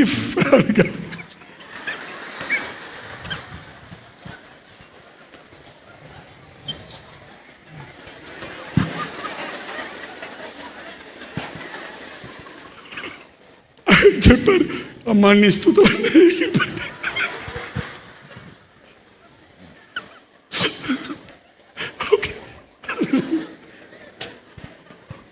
ఒకసారి ఆలోచన చేయండి. దేవుడు అన్ని మేళ్ళు చేస్తే మనం ఏం చేస్తున్నామండి? మనం ఏం చేసాం అది ఆలోచించుకోండి. ఏమంటే దేవుడు ఎన్ని మేలులు చేశాడని చెప్పి నువ్వేం చేసావో దేవునికి ఆలోచించి. నా పెద్ద కుమారుడిని సేవకి ఇచ్చానండి, నా దశమ భాగం దేవుని చెల్లిస్తున్నానండి, నా ఆస్తిలో సగం భాగం దేవుని సేవకు రాసిచ్చానండి, నేను రోజు మోకాళ్ళుని 150 మంది కోసం ప్రార్థన చేస్తున్నానండి, నా రక్త సంబంధులందరూ నా బంధువులందరూ మారాలని వారానికి 3 సార్లు ఉపవాసం ఉండి ప్రార్థన చేస్తున్నానండి, నేను పొందిన ఈ అనుగ్రహం, నేను పొందిన ఈ కృప నా ఇంటి వారు పొందాలని నేను ఆశపడుతున్నానండి, నాకు తెలిసిన స్నేహితులందరినీ తాగుబోతులుగా ఉన్న వాళ్ళని దేవుని సన్నిధికి తీసుకొస్తున్నానండి, ఇలాంటి మీటింగులు తీసుకొచ్చి కూర్చోబెట్టి వాళ్ళు మారాలని ప్రార్థన చేస్తున్నానండి అని ఎంతమంది చెప్తున్నాం? ఒక్క మేలు నీకు దేవుడు చేసినప్పుడు నీ చుట్టూన్న వాళ్ళకి నీవు సాక్షిగా జీవించొద్దా? నీవు మేలు పొందిన నీవు అలాంటి పరిస్థితుల్లోనే బాధల్లోనే ఉన్న వారిని ప్రభు దగ్గరికి రప్పించొద్దా? మన దేవుని ఎడల కృతజ్ఞతాస్తుతులు లేని వారిగా ఉన్నాం. క్రైస్తవ భక్తిని చులకనగా ఎంచుతున్నాం, నిర్లక్ష్యంగా ఎంచుతున్నాం, సీజనల్గా ఎంచుతున్నాం. నా జీవితకాలం అంతా ఆ రోజు దావీదు దేవుడి దగ్గర ఒక వరం అడిగారు, దేవుని దగ్గర ఒక్క వరం అడిగాను, ఆ ఒక్క వరం కోసమే నేను అడుగుతున్నాను. ఏంటంట 27:4 కీర్తన, యెహోవా యొద్ద ఒక్క వరం అడిగితిని, దానినే వెతుకుతున్నాను, యెహోవా ప్రసన్నతను చూచుటకును ఆయన ఆలయంలో ధ్యానించుటకును నా జీవితకాలం అంతయో నేను యెహోవా మందిరములో. అది నాకు కావలసిన వరం. ఒక్క వరం అడుక్కున్నాను, ఆయన ప్రసన్నత చూచుటకును ఆయన సన్నిధిలో కూర్చొని నా జీవితకాలం అంతా ఆయన ఆలయంలో ఉండాలి. ఒక్క వరం అడుక్కున్నాను నేను. ఒక్క వరం, ఒక కారీ ప్రభా, ఒక ఇల్లీ ప్రభా, ఒక బైకీ ప్రభా అంటే ఒక్క వరం. అయ్యా అడిగాడు. ఆయన ఏమడిగాడు? దేవుని ఆలయంలో కూర్చొని ఆయన ప్రసన్నతలో. ఎన్ని రోజులు? 3 నెలలా? 40 రోజులా? 3 రోజులా? వారానికి 1 రోజా? నా జీవితకాలం అంతా కూర్చోవాలని ఆశపడుతున్నాను. అది ఈ లోకంలో కుదరదండి. ఈ లోకంలో దేవాలయంలో జీవితకాలం అంతా కూర్చుంటే కుదరదు. దేవాలయంలో కూర్చున్నాక లేచెల్లి లోకమంతటికి సువార్తను మనం ప్రకటించాలి. కానీ ఈ వరం ఎప్పుడు నెరవేరుతుందో తెలుసా? ఈ వరం ఏంటో తెలుసా? పరలోకంలో మనం ప్రభు ముందు కూర్చొని యుగాలు తరాలు ఆయనతో ఆనందించే వరం ఇప్పుడే అడుక్కోవాలి, ఇక్కడే అడుక్కోవాలి. మీరు పరలోకం వెళ్ళాక ప్రిపరేషన్ లేదండి, ఇంకా పరలోకం వెళ్ళాక సిద్ధపాటు లేదు. ఇప్పుడే సిద్ధంగా ఉండాలి. పరలోకం వెళ్ళాలంటే చచ్చిపోయిన తర్వాత పశ్చాత్తాపడ్డా, పాపాలు ఒప్పుకున్నా పరలోకం పోవడానికి ఇక్కడి వారు అక్కడికి, అక్కడి వారు ఇక్కడికి దాటిపోచాలడానికి అవకాశమో లేదు. పౌలు అంటున్నాడు, మిమ్మల్ని పరిపూర్ణులుగా చేసి దేవుని ముందు నిలబెట్టాలన్న ఆశ. మీకోసం రాత్రింబగళ్ళు నేను కన్నీరు గారుస్తున్నాను, మీకోసం నేను ప్రార్థన చేస్తున్నాను, మిమ్మల్ని హెచ్చరిస్తున్నాను. జాగ్రత్త, జాగ్రత్త. వంచకులు బయలుదేరారు, నీతి విరోధులు బయలుదేరారు, అబద్ధ బోధకులు బయలుదేరారు. వెలుగుదూత వేషంలో సాతానుడు తిరుగుతున్నాడు. విశ్వాసం అంతరించబోయే సమయం వచ్చింది, ప్రేమ చల్లారిపోయే సమయం వచ్చింది, ఏర్పరచబడిన వారిని మోసగించే సమయం వచ్చింది. మీరు స్థిరంగా ఉండండి, మీ విశ్వాసాన్ని కాపాడుకోండి, మీ హృదయ శుద్ధిని కాపాడుకోండి. మీరు దేవుడి రాజ్యాన్ని చేరడానికి సిద్ధపడి మీ చుట్టూన వారిని సిద్ధపరచండి అన్న మాటలు ఆనాటి భక్తుల నోటి నుండి వచ్చాయండి. ఈ రోజున నీవు రక్షించబడిన వ్యక్తివైతే నీ మీద గొప్ప బాధ్యత ఉంది. నీ ఇంటి వారందరికీ నిన్ను ఆశీర్వాదకరంగా చేయాలని దేవుడు ఆశిస్తున్నాడు. నీ కొలీగ్స్ అందరికీ నీవు దీవెనకరంగా చేయాలని దేవుడు ఆశిస్తూ ఉన్నాడు. పరిశుద్ధాత్ముడు నిన్ను ప్రేరేపిస్తున్నాడు, నిన్ను నడిపిస్తున్నాడు, నిన్ను హెచ్చరిస్తున్నాడు. చాలామంది దేవుని ప్రేరేపణలకు లొంగకుండా ఉన్నప్పుడు, ఇచ్చిన అవకాశాలను తుడికినిచ్చినప్పుడు దేవుని కోపం రగులుకుంటుందండి. ఆయన అనుగ్రహ ఐశ్వర్యాలను నీవు తోసివేస్తే ఆయన కోపం నీ మీద కుమ్మరించబడుతుంది. నీ మీద ఎంత దీర్ఘశాంతం కలిగి ఉన్నాడో, నా మీద దీర్ఘశాంతం ప్రభు కలిగి ఉన్నాడా లేదా అంటానికి నిరూపణ ఏంటండి అని ఎవరన్నా ఇక్కడ అడిగారనుకోండి, ఒకటే మాట, నీవు సజీవుడిగా ఉన్నావంటే దేవుని కృప అనుగ్రహ ఐశ్వర్యములు నీ మీద ఉన్నాయి. నువ్వు మంచాన పడకుండా ఉన్నావంటే దేవుని అనుగ్రహ ఐశ్వర్యాలు నీ మీద ముమ్మరంగా ఉన్నాయి. ఎల్లప్పుడూ మనం దేవుణ్ణి స్తుతించాలి. కష్టాలు వచ్చినప్పుడు మాత్రమే కాదు, శ్రమ వచ్చినప్పుడు మాత్రమే కాదు, మన హృదయాంతరేంద్రియాలలో ప్రభువును స్థిరంగా విశ్వసించాలి. ఏమైనా సరే నేను నా యేసు ప్రభువును విడిచిపెట్టను. ఉద్యోగం పోద్ది, పోనై. తిట్లు తినాలి, పోనై. డిస్మిస్ అవుతావు, ఓకే. లాస్ వస్తుంది, ఓకే. నష్టం కలుగుద్ది, సరే. నింద వస్తుంది, ఓకే. అవమానం కలుగుద్ది, పర్వాలేదు. నా యేసయ్యను నేను విడిచిపెట్టను. అలాంటి స్థిరమైన విశ్వాసులుగా మనం ఉండాలండి. ఈ రాత్రి దేవుని కృప మనల్ని వెంటాడుతుంది అని నేను మరల చెప్పనక్కర్లేదు. మీలో చాలామంది నాకు దేవుడు ఇస్తున్న నడిపింపుని ప్రకారం మీరు అనుకుంటున్నారు, కానీ మీలో చాలామంది స్థిరమైన భక్తిలో సారీ టు సే లేరు. ఈ రాత్రి మిమ్మల్ని ఇక్కడికి తీసుకొచ్చి ఈ మాటల ద్వారా ప్రభు మనల్ని హెచ్చరిస్తున్నాడు. ఎందుకంటే ఆ లేరు అనే మాట మన బ్రతుకులో మరొక మీదట ఉండకూడదు. ఈ రోజు నుంచి నేను స్థిరమైన భక్తి కలిగి ఉంటాను. పరిస్థితులు మారినా, మనుషులు మారినా, కష్టాలు కలిగినా, శ్రమలు వచ్చినా, కావలసింది దొరకపోయినా, అడిగింది దేవుడు ఇవ్వకపోయినా, నా భక్తి చంచలమైనది కాదు, నా భక్తి స్థిరమైనది. దేవుడు ఇచ్చాడా, థ్యాంక్స్. ఇవ్వలేదా, థ్యాంక్స్.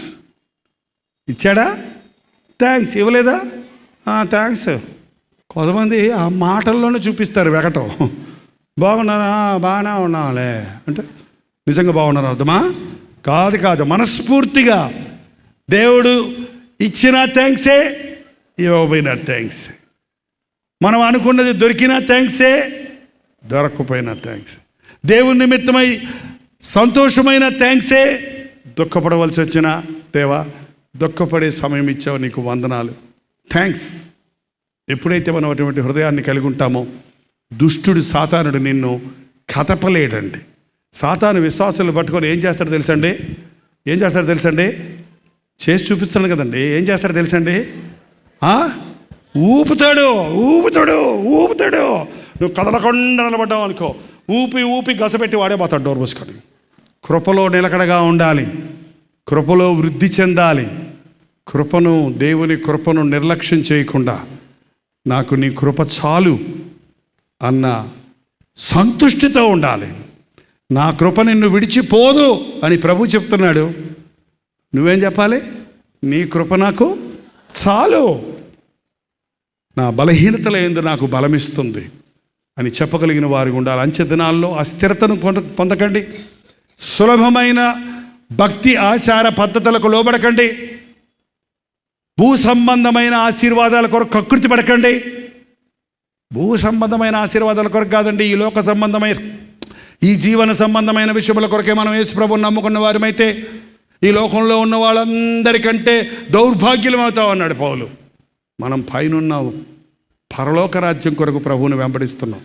శాశ్వతమైన జీవితం కోసం నిరంతరము యేసయ్య ముఖం చూసుకుంటూ యుగయుగాలు తరతరాలు సంతోష సమాధానాలతో ఆకలి దప్పకలు లేనటువంటి ఆ పరలోక రాజ్యంలో మనం వారసులుగా ఉండాలని ఆశపడుతున్నాం. ఆ గురితోనే ఈ లోకంలో క్రైస్తవ భక్తిని మనం ఆచరించాలి. అట్టి శ్రేష్టమైన భక్తులుగా ఉండాలని ఈ అంచె దినాలలో ఎవరిని మింగుదునా అని గర్జించి సింహంవలె తిరుగుతున్న సాతాను నోటిలో పడకుండా అపవాదిని ఎదిరించేవారిగా మనం ఉండాలని శీఘ్రంగా మన ప్రభువు సాతానును మన కాళ్ళ క్రింద ఏం చేస్తాడు? మెల్లగా చెప్పకండి. ఏం చేస్తాడు? చిత్తగా కొట్టిస్తాడు. ఏం చేస్తాడండి? తొక్కు. ఎన్నిసార్లు మోసం చేస్తావా నువ్వు? ఎన్నిసార్లు నన్ను మోసం చేసావు, ఎన్నిసార్లు నన్ను నరకాన్ని తీసుకెళ్ళాలని చూసావు అని కసిదీరా సైతాన్ని చితగొట్టే శక్తిని దేవుడు మనకి. సైతానికి దండం పెట్టకండి, సైతానికి భయపడకండి, సైతానికి లోబడకండి. సైతాను ఓడిపోయినా శత్రువాడు. యేసయ్యకి దగ్గరగా ఉండండి, అప్పుడు సాతాన్ని ఎదిరించగలుగుతారు. ఈ రాత్రి సమయంలో దేవుని వాక్యాన్ని అపార్థం చేసుకోకండి. దేవుని వాక్యాన్ని స్వకీయ ఆలోచనలు తప్పన మలుచుకోకండి. భక్తి జీవితంలో అస్థిరులై ఉండకండి. దేవుని కృపను నిర్లక్ష్యం చేయకండి. ఆయన ప్రేమను చులకన చేయకండి. ప్రభువు రాకడ అతి సమీపంగా ఉంది. మన భక్తిని కాపాడుకుంటూ మెలకువగా ఉందాం. ప్రభు వచ్చినప్పుడు ఎత్తబడే వధువు సంఘములో సభ్యులుగా ఉందాం. దయచేసి స్థలాలు వంచండి, ప్రార్థన చేసుకుందాం. అందరూ లేచి నిలబడి ప్రార్థన చేసుకుందాం.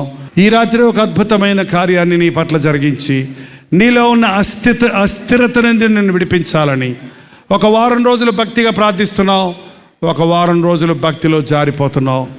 ఒక నెల క్రమంగా దేవుని మందిరానికి వెళ్తున్నావు, మళ్ళీ మానేస్తున్నావు. ప్రతి ఒక్కరూ 2 చేతులు పైకెత్తి కళ్ళు మూసుకొని ప్రార్థనలో ఏకీభవించండి. ఈ ప్రార్థనా సమయంలో ప్రభువు నీ జీవితంలో ఒక అద్భుతాన్ని జరిగించబోతున్నాడు.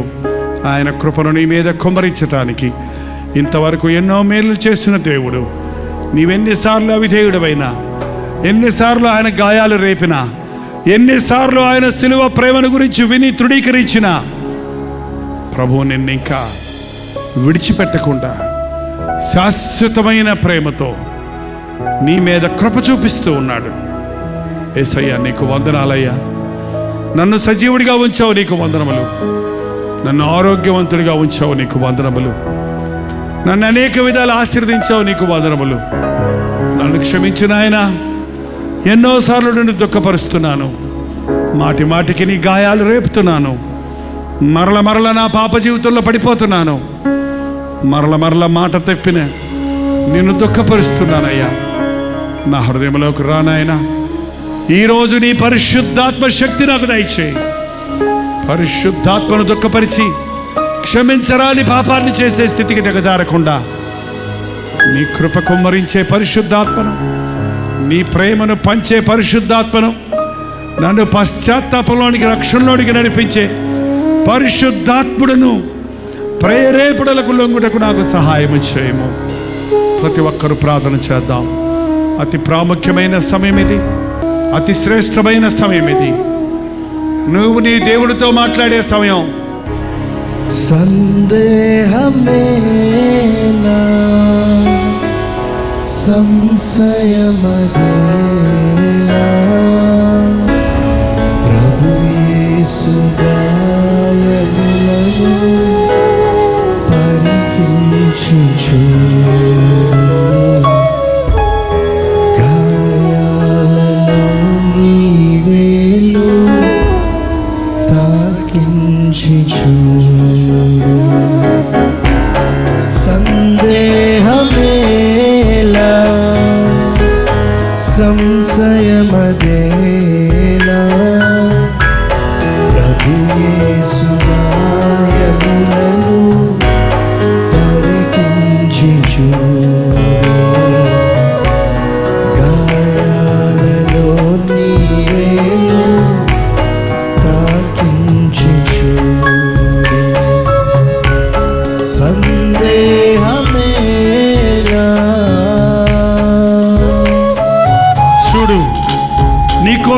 శిలువలో వేలాడుతున్న యేసయ్యను నీ మనోనేత్రాలు తెరిచి చూడు.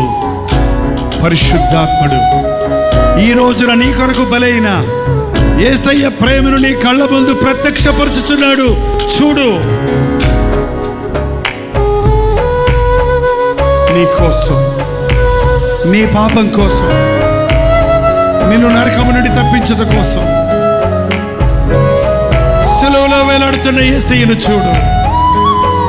నీ పాపానికి పరిహారంగా శిలువలో ప్రాణమిచ్చిన ప్రభు అయిన యేసును చూడు.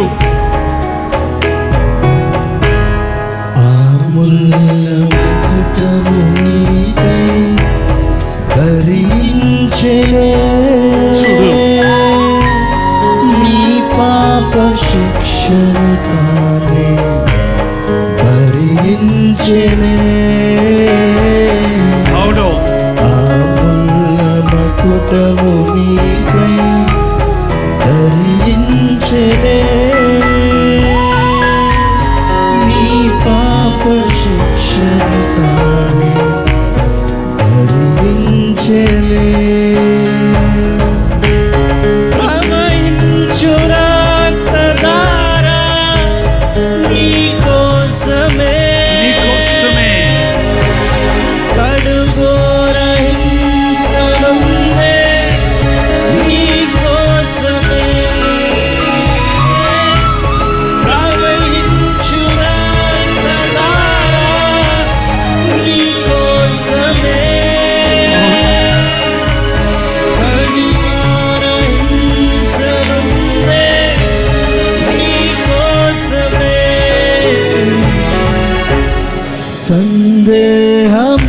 సందేహమా,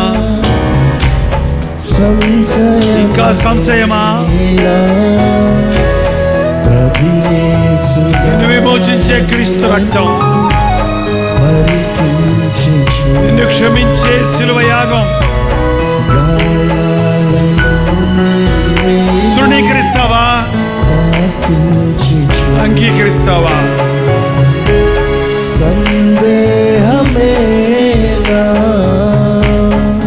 యేసయ్య ప్రేమ ఆ శిలువలో చూడు. నీవు గాయపరచబడాల్సిన స్థలంలో ఆయన గాయపరచబడ్డాడు. ఇది కథ కాదు, ఇది కట్టుకథ కాదు, ఇది నిజం. నీకు తన ప్రేమను చూపించుటకు శిలువలో వేలాడిన యేసయ్యను చూడు. ఆ రక్తధారలలో నీ పాపాలకు క్షమాపణ ఉంది. నీ జీవితాన్ని కడిగి నిత్య నరకానికి పోయే నిన్ను పరలోక రాజ్య వారసుడిగా చేయుటకు ప్రభువు తన రక్తాన్ని చిందించాడు. ఇది నీకు చులకనైపోయిందా? ఇది నీకు అలవాటైపోయిందా? ఈ రక్తాన్ని తృణీకరిస్తావా? యేసయ్య శిలువను తొక్కేస్తావా? చూడు ఒక్కసారి.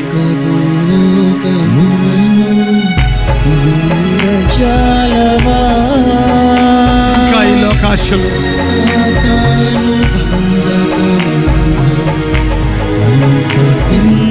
ఇంకా సాధారణించే సంతోషం కోసం కక్కుర్తి పడతావా?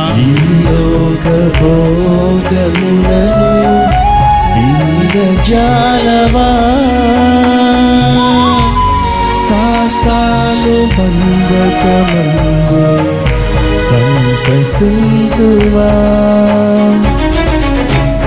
యేసయ్య సహనముతోడా జనగాటమా, ఈనాడే రక్షణ దినము గ్రహించుమా. యేసయ్య సహనముతోడా జనగాటమా, రక్షణ గడియా ప్రభుకీయుమా.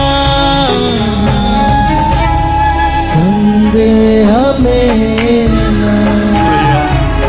సంశయమదేనా, యేసుగాయములను పరికించుచు. గాయాలలో నీ వేలు తాకించుచు. సందేహమేలా ఇంకా సందేహమా? ఇంకా ఆయన సహనంతో చెలగాటమా? ఇంకా ఆయన ప్రేమ నీకు చులకనైపోయిందా? ఈ రాత్రి ఒక్కసారి కనులెత్తి కలువరిలో వేలాడుతున్న యేసు వైపు చూడు. పరిశుద్ధాత్ముడు నీ కన్నుల ముందు సిలువ వేయబడిన యేసుక్రీస్తును ప్రత్యక్షపరచుచున్నాడు. నీ కోసమే, నీ పాపముల కోసమే, నీ దోషముల కోసమే, నీవు చేసిన అక్రమ క్రియల కోసమే, నిన్ను స్థిరపరచాలని, నిన్ను క్షమించాలని, నిన్ను కడగాలని తన ప్రశస్తమైన రక్తాన్ని సిలువలో కార్చి ఉన్నాడు. ఆ కలువరి కొండ నుండి కారిన రక్తధారలు ఈ రోజున ఈ గురజాడ కళాక్షేత్రంలోనికి ప్రవహిస్తున్నాయి. నువ్వు అందులో మునగాలని, నువ్వు అందులో కడగబడాలని, ఆత్మస్వరూపి అయిన ప్రభు కార్యాలను చూడాలని ఈ రాత్రి దేవుడు నీకు గొప్ప అవకాశాన్ని ఇస్తున్నాడు.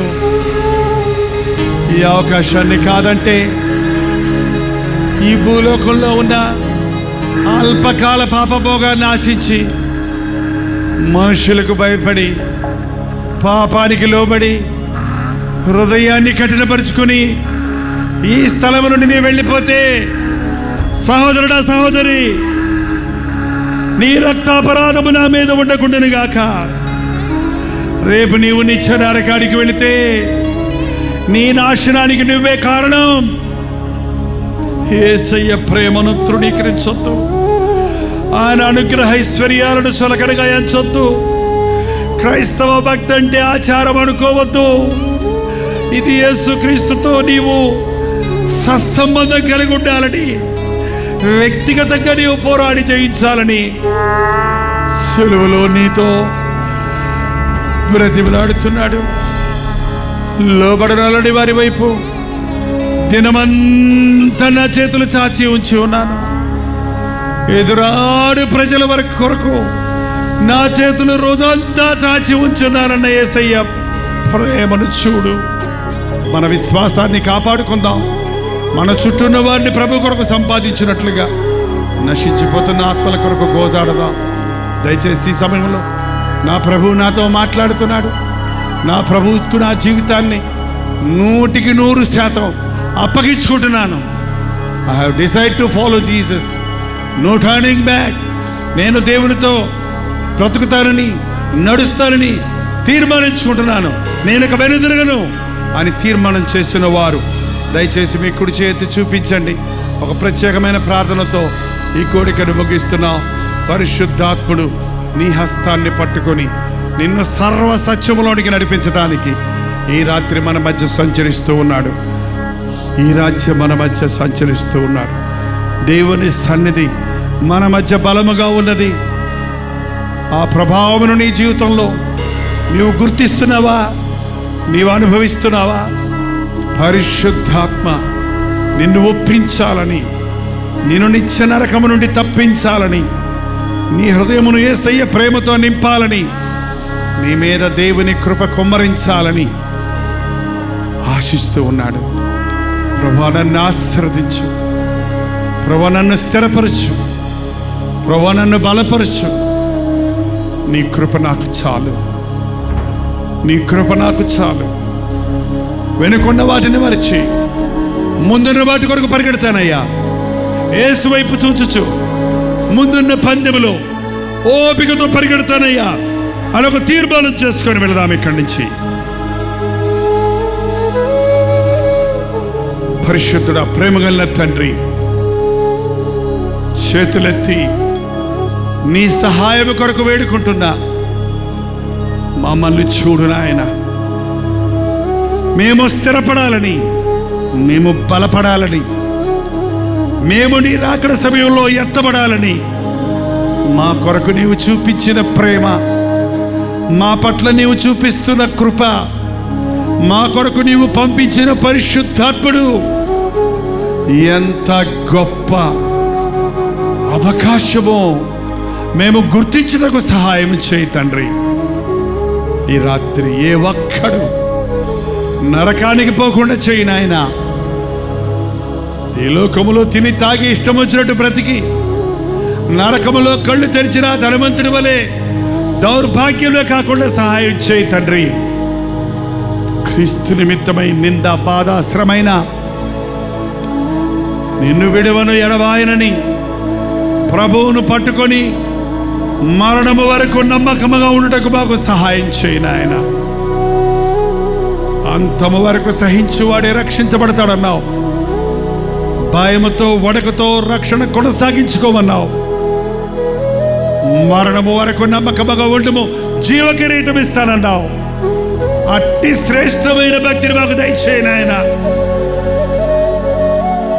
కొద్దిసేపు ఉండి ఇంతలో మాయమైపోయే భక్తి మాకు వద్దయ్యా. ఉరుములు పెరుములు ఆర్భాటాలు వచ్చిన తర్వాత వర్షము కురుబని పరిస్థితి వలె చప్పుళ్లతో కేకలతో రెక్కెళ్లతో చప్పట్లతో ఆర్భాటాలతో జరిగే భక్తి మాకు వద్దు నాయనా. అంతరంగంలో శక్తి దయచేయి. ఉపదేశానుసారమైన పవిత్ర హృదయము, నిష్కపటమైన విశ్వాసము, మంచి మనస్సాక్షి మాకు దయచేయి నాయనా. ఈ రాత్రిని శాస్త్రాన్ని చాపి ప్రతి ఒక్కరిని అభిషేకించము. పాపములో పడకుండా అభిషేకించము నాయన. పవిత్రతలో కొనసాగినట్లుగా అభిషేకించము నాయన. పవిత్రతతో, పరిశుద్ధతో, ఆధ్యాత్మిక శక్తితో అభిషేకించము నాయన. లోకములో కలిగే కష్టాలు చులకడగా ఎంచడానికి, లోకములో కలిగే శ్రమలను క్షణికమైన కష్టమని భావించడానికి సహాయం చేయము. అల్పకాల పాపభోగాలకు కకృతి పడక శాశ్వతమైన దేవుని దీవెనల కొరకు ఆరాటపడేవారిగా మా ఒక్కొక్కరిని సిద్ధపరచుమని, నీ నీతిని రాజ్యాన్ని వెంబడిస్తే అన్నీ ఇస్తాన్నావు గనక ఏం తిందుమా, ఏం తాగుదుమా, ఏం ధరించుకుందుమా, భవిష్యత్తు ఎలాగానే బాధలు మాకు లేకుండా నా ప్రభువుని కృప నాకు చాలు. ఈ వ్యాధిలో నాకు స్వస్థత, ఈ కరువులో నాకు సమృద్ధి, ఈ సంకటములో నాకు విడుదల, ఈ సమస్యలో నాకు పరిష్కారం, ఈ బాధలో నాకు నెమ్మది అన్న విశ్వాసం మాకు దయచేయి నాయన. నిత్యమైన ఆశీర్వాదాలతో, నిరంతరమైన దీవెనలతో మేమెక్కడి నుంచి వెళ్ళినట్లుగా నీ కృపలో మమ్మల్ని భద్రపరిచి నీ సాక్షులుగా జీవించుటకు మా ఒక్కొక్కరికి నీ సహాయము చేయమని యేసు క్రీస్తు నామములో అడుగుచున్నాము తండ్రి. మన తండ్రి అయిన దేవుని యొక్క ప్రేమయు, కుమారుడైన క్రీస్తు యొక్క కృపయు, ఆదరణకర్త అయిన పరిశుద్ధాత్మ యొక్క సహవాసమును కూడి వచ్చిన మనందరికీ ఇప్పుడును సదాకాలమును తోడయుండునుగాక. తొట్టిల్లకుండా మిమ్మల్ని కాపాడుటకును, తన మహిమ ఎదుట ఆనందముతో మిమ్మల్ని నిర్దోషులుగా నిలువబెట్టుటకును శక్తిగల మన రక్షకుడైన అద్వితీయ దేవునికి మన ప్రభువైన యేసుక్రీస్తు ద్వారా మహిమయు మహత్యమయు ఆధిపత్యమును అధికారమును యుగములకు పూర్వమును ఇప్పుడును సర్వయుగములను కలుగునుగాక. ఆమేన్, ఆమేన్, ఆమేన్. హల్లెలూయా. దేవునికి స్తోత్రం. దేవుని మహాకృప వలన ఈ నూతన సంవత్సరంలో ప్రవేశించి ముందుకు వెళ్తున్నాం కదా. ఈ జనవరి 15వ తారీఖు కల్వరీ ఇవాంజలికల్ ఫెలోషిప్ యొక్క 44వ వార్షికోత్సవం. 54 సంవత్సరాల నుంచి నేను సేవ చేస్తున్నాను. 44 సంవత్సరాల నుంచి కల్వరీ ఇవాంజలికల్ ఫెలోషిప్ అనే బ్యానర్ మీద, అలాగే జైపాల్ ఫౌండేషన్స్ అనే బ్యానర్ మీద మరింత విస్తారమైన సేవ చేయడానికి దేవుడు భాగ్యం ఇచ్చాడు. రేడియో ప్రోగ్రామ్స్ ద్వారా, టీవీ ప్రోగ్రామ్స్ ద్వారా, సోషల్ మీడియా ద్వారా, వాంగ్మయం ద్వారా, గెట్ టుగెదర్ల ద్వారా, ఉద్యోగ సభల ద్వారా అనేక ప్రాంతాల్లో అనేకులకు అనుదినము దేవుని వాక్యం అందించే భాగ్యం నాకు ఇచ్చున్నాడన్న సంగతిని మీరు బాగా ఎరుగుదురు. ఈ కల్వరీ పరిచర్యల ద్వారా ప్రత్యక్షంగా పరోక్షంగా మీరు మేలు పొందిన వారైతే మీరు కూడా ఇందులో పాలిభాగస్తులే. ఈ ఆనందాన్ని ఈ సందర్భంగా దేవుడు మనకిచ్చే వాగ్దానాలను సందేశాలను పొందుకొనుటకు ఈ జనవరి 15వ తారీఖు విజయవాడలో ద వెన్యూ కన్వెన్షన్ సెంటర్లో ఒక ప్రత్యేకమైన గెట్ టుగెదర్ను ఏర్పాటు చేస్తున్నాం. విజయవాడ పరిసర ప్రాంతాల్లో ఉన్న మీరందరూ వస్తారని మధ్యాహ్నం 2 గంటల నుంచి 5 గంటల వరకు, 6 గంటల నుంచి 10 గంటల వరకు 2 సెషన్స్గా ఈ మీటింగ్ పెడుతున్నాం. రండి, మీ సాక్ష్యాలను పంచుకోరండి, దేవుడిచ్చే వాగ్దానాలను పొందుకోరండి. మన ముందున్న నూతన సంవత్సరంలో దేవుని సాక్షులుగా, దేవుని మహింపరచువారిగా జీవించుటకు, దేవుని అభిషేకమును పొందుటకు ప్రార్థనాపూర్వకంగా దేవుని సన్నిధిలో కనిపెడదాం. మీ స్నేహితుల్ని, బంధువులను కూడా ఆహ్వానించండి. విజయవాడ పరిసర ప్రాంతాల్లో ఉన్నవారు కూడా మీరు పాల్గొని దైవాశీర్వాదాలు పొందండి. ముఖాముఖిని చూడడానికి, వ్యక్తిగతంగా నేను ప్రార్థించడానికి కూడా ఆశపడుతున్నాను. తప్పకొస్తారు కదా. వివరాలు కావాలంటే కింద QR కోడ్ ఉంది, లేకపోతే ఫోన్ నెంబర్లు ఉన్నాయి, వాట్సాప్ మెసేజ్ పెట్టండి, మరిన్ని వివరాలు మీకు తెలియజేస్తారు. రండి, దీవించబడండి.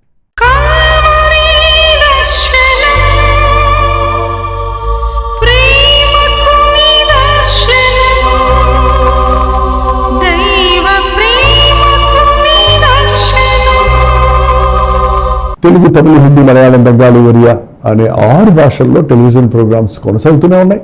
భారభరితమైన పరిచయంలో మీరు సహకరించాలని ఆశిస్తే, ప్రభువు మిమ్మల్ని ప్రేరేపిస్తే మీ విరాళాలు, కానుకలు పంపించవచ్చు. అవి నేరుగా టీవీ ఛానల్స్కి వెళ్తే అందులో ఏది మేము మా సొంత ఖర్చుల కొరకు ముట్టుకోవట్లేదు, వేరే పరిచయ కొరకు ముట్టుకోవట్లేదు. టెలివిజన్ పరిచయలో ఇంకా సువార్త వినని వారికి అది అందించాలని ఆశతో 20 సంవత్సరాలుగా కొనసాగుతున్న పరిచయం కొరకు ప్రార్థించండి, ఈ సహకారాన్ని అందించండి.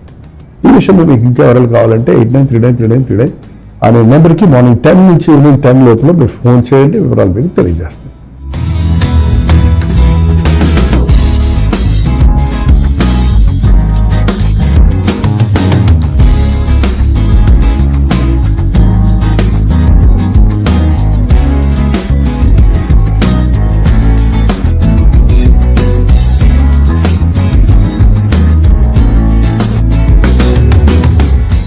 హల్లెలూయా. అవినిగడ్డ పరిసర ప్రాంతాల్లో ఉన్న వారందరికీ శుభవార్త.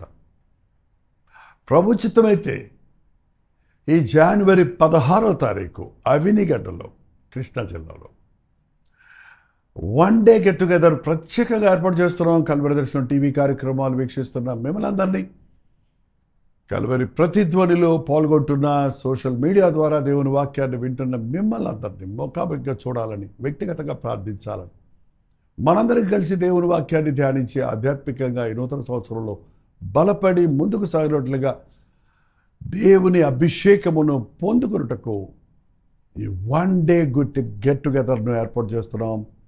మధ్యాహ్నం 2 గంటల నుంచి 5 గంటల వరకు, 6 గంటల నుంచి 10 గంటల వరకు 2 సెషన్స్గా ఈ గెట్ టుగెదర్ ఉంటుంది కనుక తప్పక హాజరవ్వండి, దేవుని దీవెనలను పొందండి. ఏ కన్వెన్షన్? అవినిగడ్డ, కూడూరు రోడ్, అవినిగడ్డ, కృష్ణా జిల్లా. ఇంకా విషయమే మీకు వివరాలు కావాలంటే కింద ఇవ్వబడినటువంటి ఫోన్ నెంబర్లకు మీరు ఫోన్ చేయండి, వాట్సాప్ మెసేజ్ పెట్టండి, లేకపోతే QR కోడ్ ఉంది, లొకేషన్ కొరకు మీరు QR కోడ్ను స్కాన్ చేసుకోండి. తప్పకొస్తారు కదా.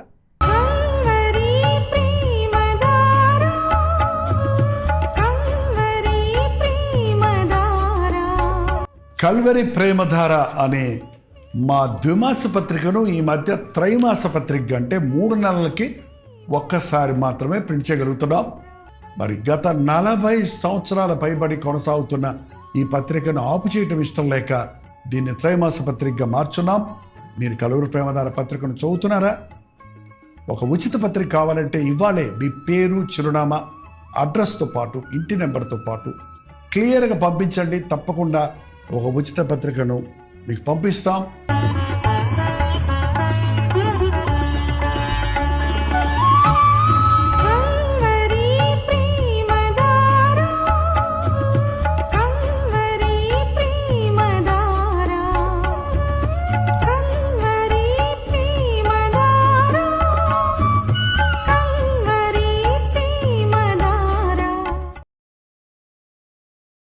ఒక నిమిషం.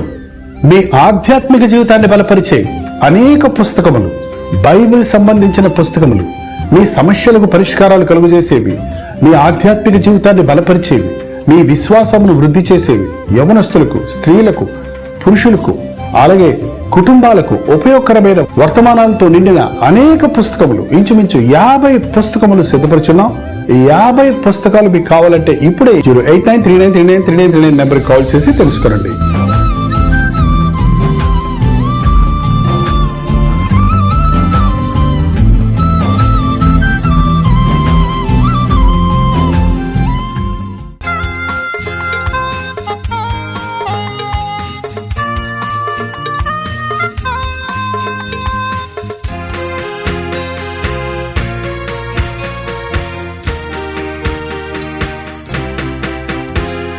బ్రతుకు భారమై నిరాధారమై నిరాశతో నిండిన వారికి ఇది నిరీక్షణ ధ్వని. బ్రతుకు భారమై నిరాధారమై నిరాశతో నిండిన వారికి ఇది నిరీక్షణ ధ్వని. నలిగిన హృదయములా